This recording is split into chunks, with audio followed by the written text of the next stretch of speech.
Mga boss, magtataas na daw ng sahod sa Region 4A o Calabarzon at Region 7 o Central Visayas. Sa bagong labas na wage order, yung Calabarzon ay magkakaroon ng taas sahod sa katapusan.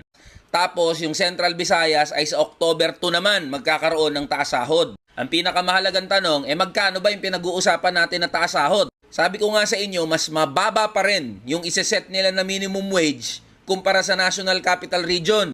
O sige, tignan natin magkano ba yung wage increase sa mga probinsya na yan. O dito sa Calabarzon, ng mga component city tsaka mga first class municipality, 41 pesos ang dagdag sa first tranche. Tapos may second tranche. Next year pa yan sa April na additional 20 pesos. Yan para sa probinsya ng Cavite, Laguna, Batangas, Quezon. Dito naman sa second and third class municipalities, yan, 25 pesos lang yung taas sahod nyo.